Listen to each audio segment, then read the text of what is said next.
On this WTSP Wednesday edition of the Locked On Bucs podcast, we're going to talk about the latest regarding Richard Sherman. In the last two games, Tom Brady has held his post-game presser to under 2 minutes, but are we giving Brady a free pass? The Pro Bowl voting is open. Which Buccaneers could we see land in the All-Star game should they not make the Super Bowl? And finally, Evan is going to give you his predictions for the Monday night game against the New York Giants, talking about predictive player of the game, bold prediction, and score prediction. All that and more on this episode of the Locked On Bucs podcast. Let's go. You are Locked On Buccaneers, your daily Tampa Bay Buccaneers podcast, part of the Locked On Podcast Network, your team every day.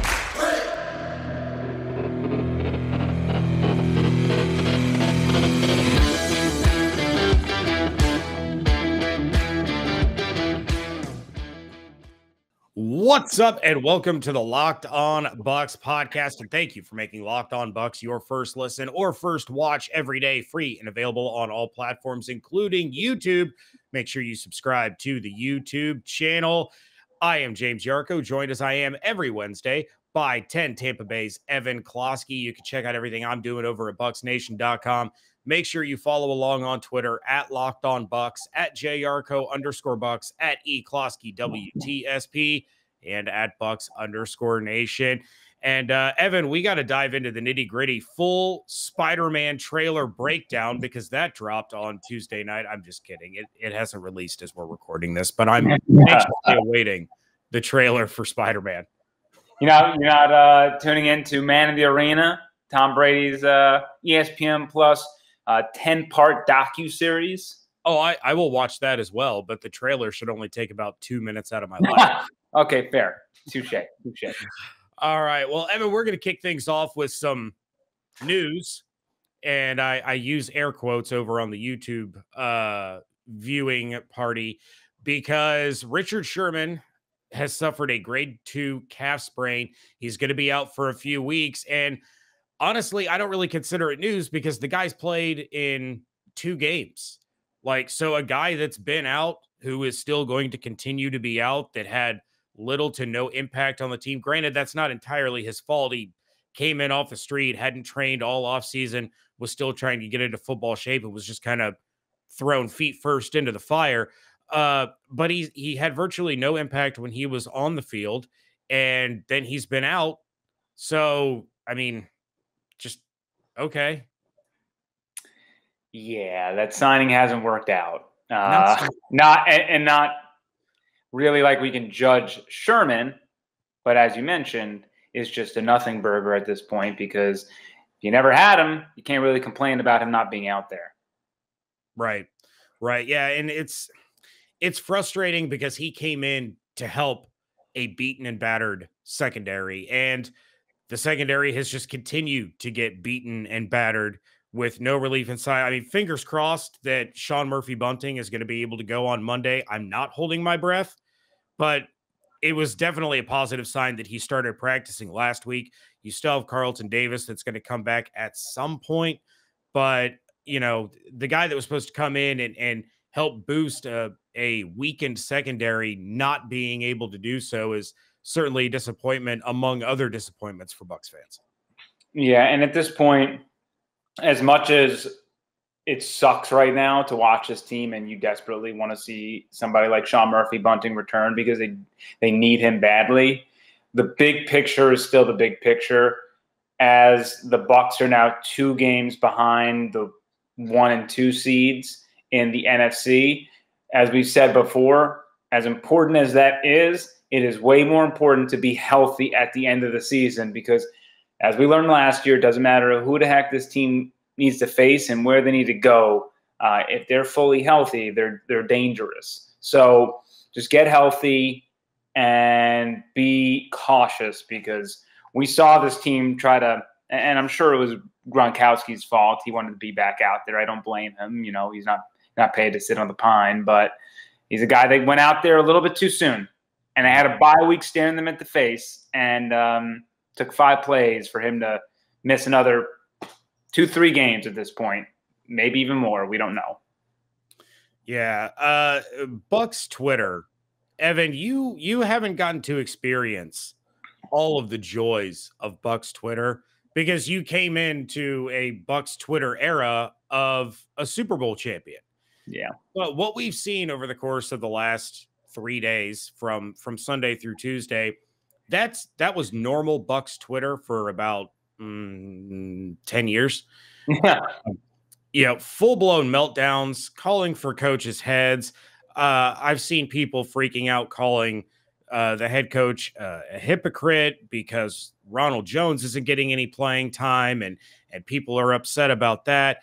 But a big one, and I've seen some media personalities getting irritated with the fans' reaction, that some of the media members are frustrated at Tom Brady's lack of availability after these last 2 losses. And, we know how important it is for Brady to win. We know how, that's the reason he's out there. He wants to continue to win football games. So losing is already going to put him in a bad mood. Losing 2 in a row, including off of a bye week to a team that only had 2 wins, he's going to be in a real bad mood. But, I saw Rick Stroud of the Tampa Bay Times talking with somebody on Twitter, and they said Brady's in a no-win situation. He gives short answers. You guys aren't happy. He doesn't show up. He gets fined, and you guys aren't happy. It's, what is he supposed to do? But, is Brady kind of getting a pass, so to say, from a lot of people due to his lack of availability after these losses? I mean, I'm just saying that, like, if a lot of other quarterbacks did that, they'd be crucified. And Cam Newton's a guy that comes to mind. After the Super Bowl, him losing, and everyone just ripped him to shreds for that post-game press conference. Now, for me, like, I don't give a crap whether you want to rip him to shreds or not. I just want the consistency. So if we're all going to gammon together and say you got to speak after the losses, then let's all gammon together and be equal opportunist complainers. If we don't care, then I'm just saying, a lot of people owe Cam Newton an apology, and that's just one name. I mean, it's happened so many times in the past. And look, people didn't complain against the Saints when it happened, right? It was the first time that he really said, screw this, it was a bad day. It happens, you're going to have those bad games. But it got shorter. It was going to be 58 seconds until, he got stopped in his tracks. So I get it. All right. These guys just lost.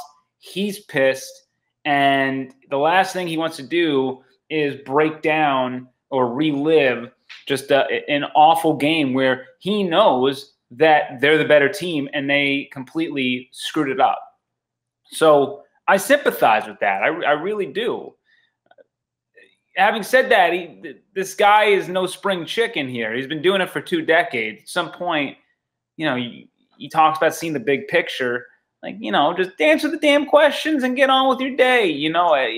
If people want to complain about the length of his answers, that's a separate thing. I'm really not into that. Just go up there, answer your questions, and go on your merry way. But, it was during the wins, he averages about 4 to 8 minutes per press conference. Great soundbite. And in these losses, he's just kind of punting it. So, it's not a big deal, but it does make reporters' jobs a little bit harder.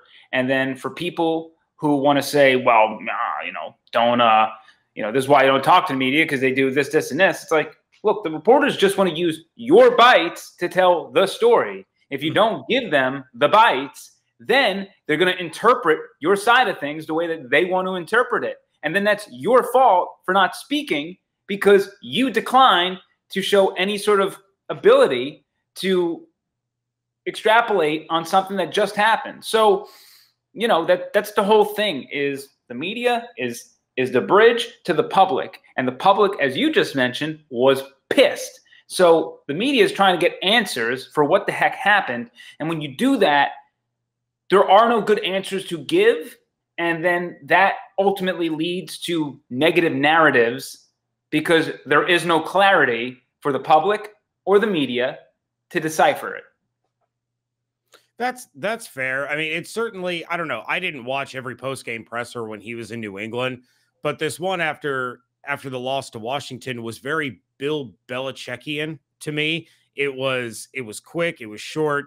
You know, you could tell he didn't want to be there. He was frustrated. And Bill Belichick has done that for 20 some odd years, right. win or lose. You know, right. there's a stark difference between winning and losing. No, you're 100% right. That's absolutely fair.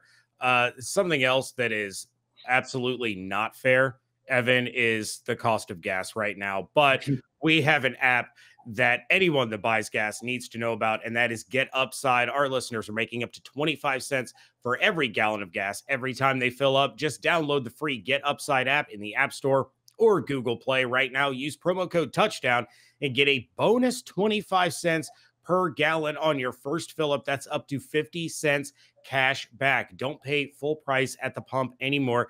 Get cash back using Get Upside. Just download the app for free. Use promo code Touchdown to get up to 50 cents a gallon cash back on your first tank. Some people who drive a lot are making as much as $200 to $300 a month in cash back, and there's no catch. The cash gets added right to your account. You can cash out anytime for free to your bank account, your PayPal account, or you can redeem it for an e-gift card for places like Amazon or plenty of other brands. Just download the free Get Upside app and use promo code Touchdown.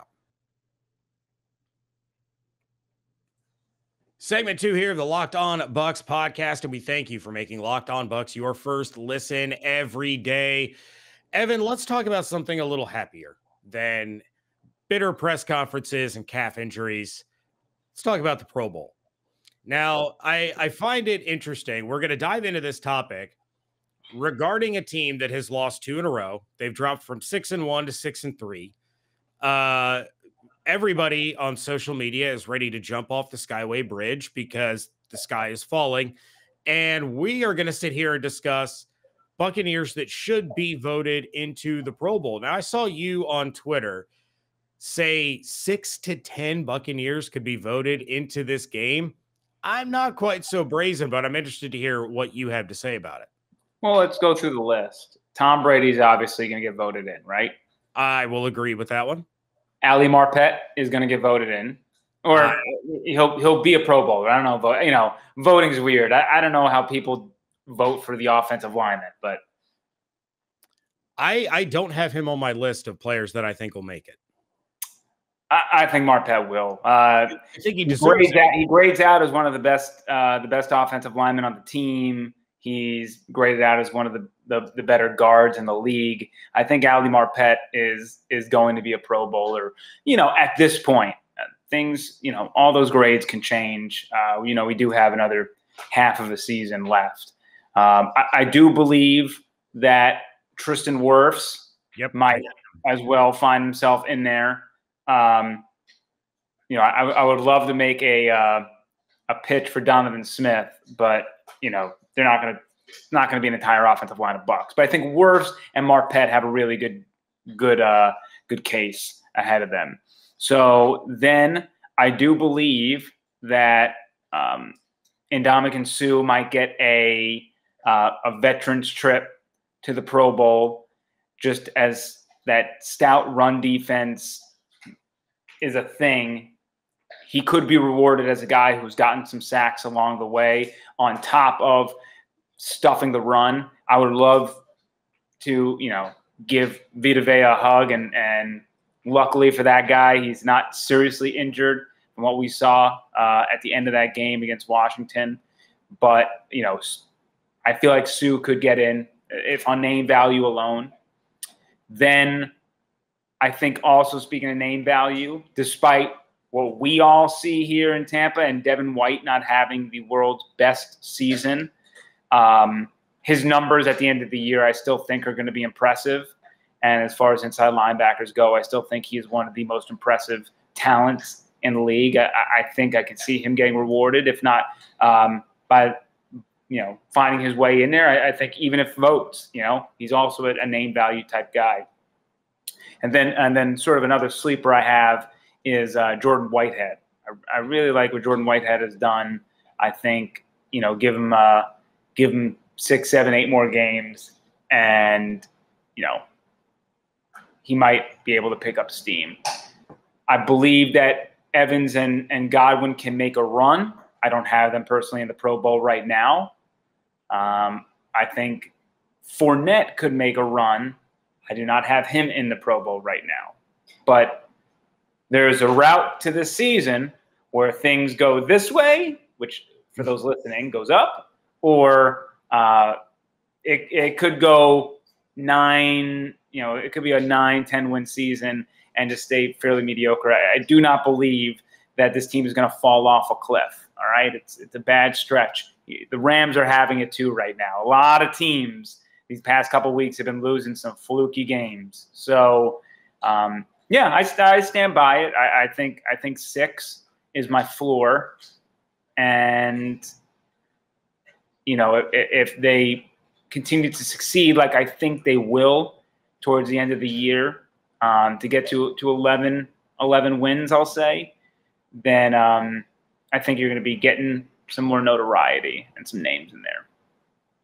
All right. Now, I could see Marpet possibly getting in, but to me, he's not grading out. He's not doing anything this year that he hasn't done basically every year of his career, and he still can't manage to get in. I thought his best opportunity was last year, and Alex Kappa was leading the way for guards early in the Pro Bowl voting. And I think when it comes, and I realize there's a structure to it that the fan vote only counts for a certain percentage of it, but I don't think people pay enough attention across the league to offensive linemen, and they're not going to scroll all the way to the M's unless they already know who Ali Marpet is. And I'm completely contradicting myself by saying I think Tristan Wirfs does get in.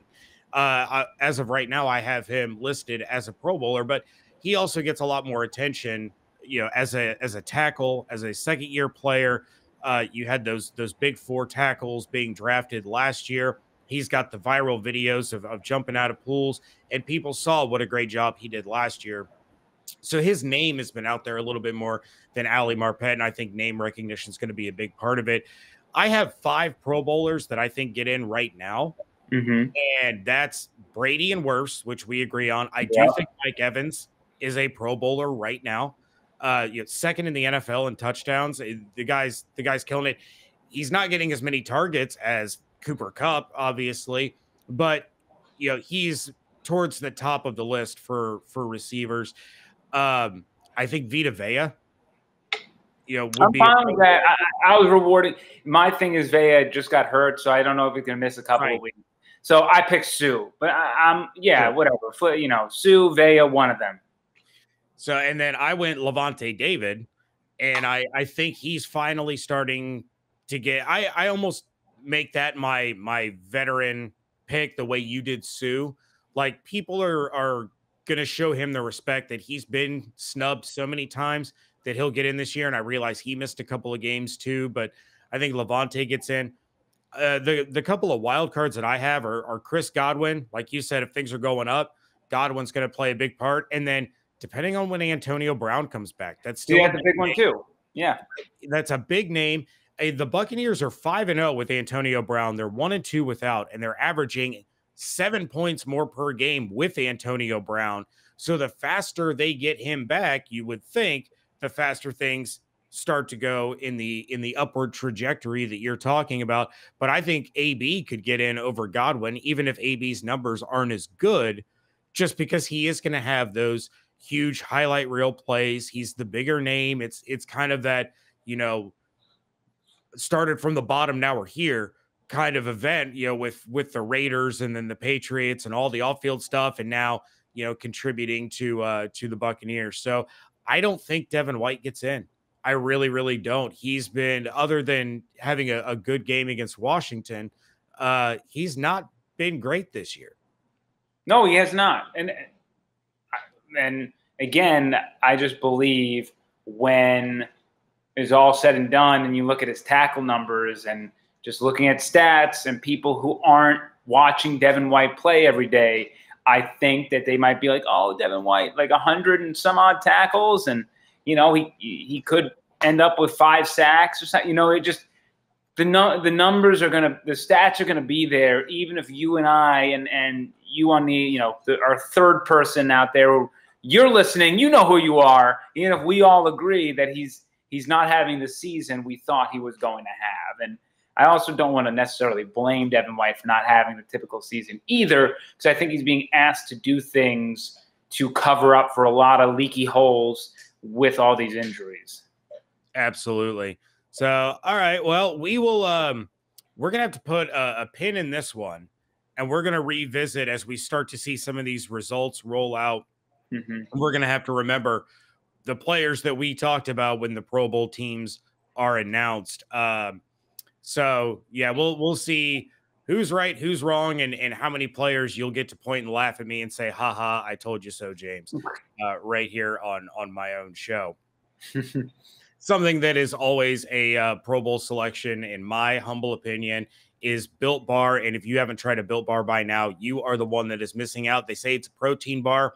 Does not taste like one. You have to try one of these amazing bars yourself to believe it. Most protein bars are chalky, waxy. They're hard to choke down. They're dry. They're just gross. Let's be honest. The most protein bars, they're gross. A Built Bar is different. It's soft. It's covered in 100% chocolate. When you bite into it, you know you're eating something different. They're low carb, low calorie, low fat, low sugar, high protein. So all the healthy benefits on top of just being purely delicious. Another great thing about Built Bar is all the flavors.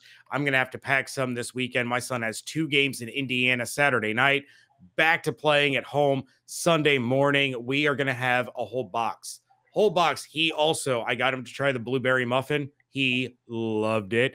But there's raspberry, mint brownie, coconut almond, salted caramel, double chocolate, cherry barcia, peanut butter brownie. You guys know it.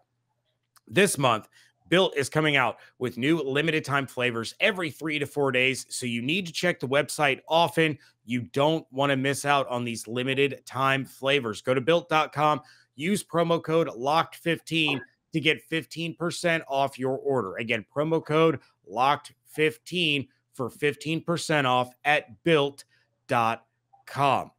Today's show also brought to you by our friends over at betonline.ag. And if you remember last week, I told you to go ahead, bet on Illinois against Iowa, because all Illinois does is beat the 20th ranked team. Iowa moved up to 17. Don't bet on Illinois anymore. They're not going to win this game. They're not going to cover. They're not playing the 20th team. Bet on Iowa. Oh, stinking Illini. But BetOnline is back and better than ever with a new web interface for the start of basketball season. That's where you could bet on Illinois college basketball. Do not bet Colgate basketball, all right?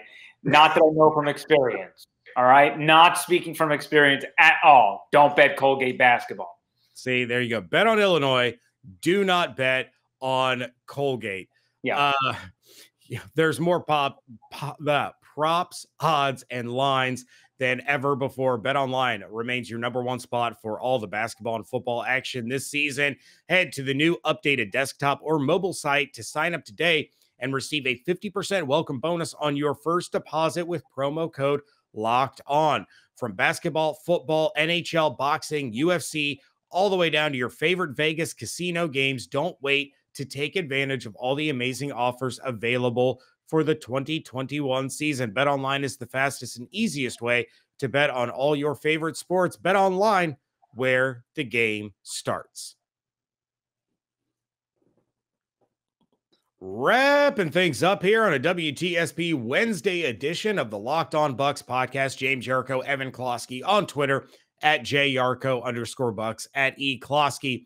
WTSP. If you're watching on YouTube, you can see all of the Twitter handles right down there below our names. Look at those. Don't look at our faces. We have faces made for radio. And Evan, I say that out of love because I'm also insulting myself in the process. Yes. So if you're going down, bring me with you. Noted.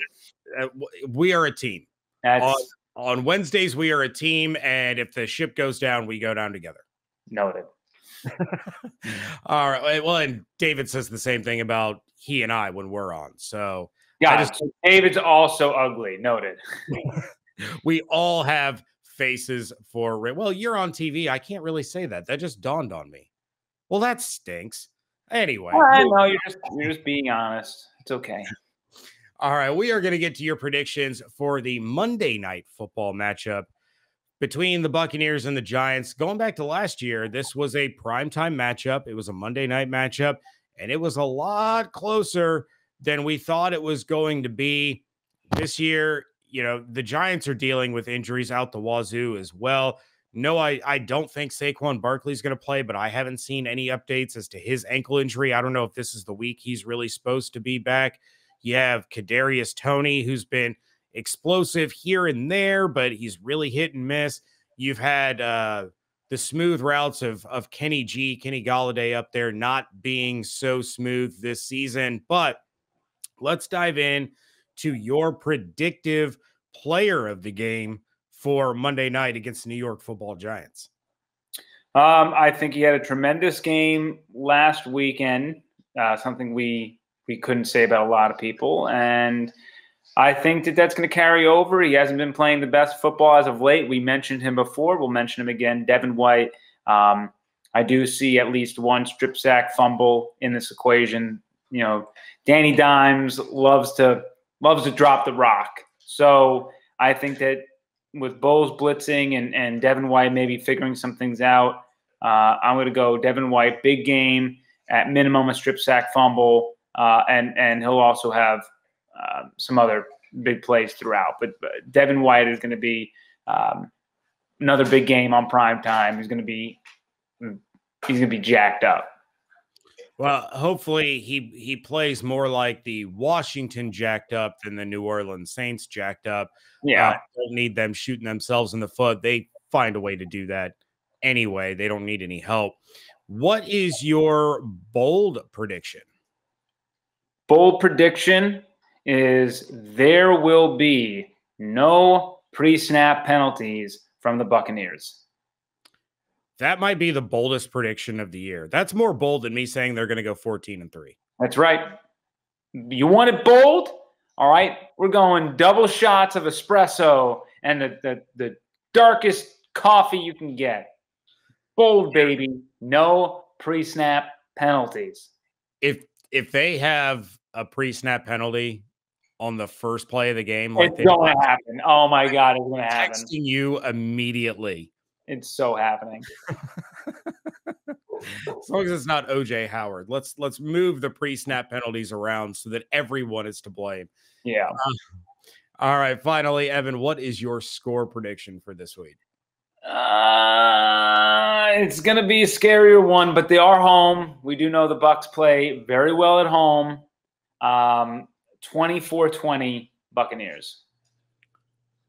At this point, we'll take it. We'll take anything that we can get. Yeah, it's gonna be just an ugly slog of a game. I think Bucs will get some turnovers. I think the defense will probably perform a little bit better than we expected, mostly because we're not afraid of what the Giants have on that offensive side of the ball anyway. And Brady's missing a couple of those weapons. And look, to very quickly as we're ending the show here, Brady in the second half was just fine. They just never got the dang ball back. So the offense scored. Then there was a touchdown given up. The offense scored, and then they never got the ball back. So, they were clicking and getting things done. So I certainly don't think that the offense is broken, but they're just they need to. I don't know. Brady hasn't had it. I feel the last couple of games just hasn't feel like he's been in control. He feels like very perturbed. But yeah, so 24-20, back in the win column. As you said, we'll take it. Just if you're betting on the game, take the Giants and the points. Because what did you say? Well, it's 11.5? 11.5, I imagine. That's too much for a team that's just lost 2 games in a row and couldn't even put up 20 against a team that was giving up 28.5 a game. Pretty much. Yeah, it's the public will still pound the Buccaneers, I'm sure, but I don't know. Yeah. I'll have a better idea of the betting side of it at the end of the week. But unfortunately, I got to go with my gut right now. Yeah, if you're betting Bucks, bet money line. Evan, what do we have on tap over there at 10 Tampa Bay and 10tampabay.com? Yeah, 10tampabay.com. Please head on over on top of the Bucks coverage. The Rays, big week for them. Randy Arozarena and Kevin Cash both winning postseason awards. The Lightning are hot. They are a hot team. 8 straight games with at least a point. So they're right back near the top of the standings like we thought they would be. And, we got the Blitz every Sunday at 11:30 in the morning on 10 Tampa Bay. Simeon Rice joins us, and he gives us his insight into what the Buccaneers are looking like. He will also, break down stuff happening off the field as well. And he'll always keep it a buck with us. There's no sugarcoating with Simeon. He tells it like it is. So this is going to be a great episode because I'm sure he's going to light this team on fire. Yeah, that'll be a good one for sure. That is one I'll have to catch on the DVR because, like I said, I got hockey games Saturday night and Sunday morning. It's going to be, we're going to get home after 10 o'clock Saturday night. We got to be up at 6 a.m. on Sunday. That is going to be a tired kid, but he'll be fired up. We'll be ready to go. So, yeah, everybody make sure that you are checking out 10 Tampa Bay and 10tampabay.com. Check out everything I'm doing over at bucksnation.com. You can follow along on Twitter at LockedOnBucks, at JArco_Bucks, at DHarrison82, at eCloskey, WTSP, and at Bucks_Nation. Hope you all have an absolutely outstanding day. Stay safe, stay healthy, wash your hands, be good to one another. And we thank you so much for joining us right here at Locked On Bucks.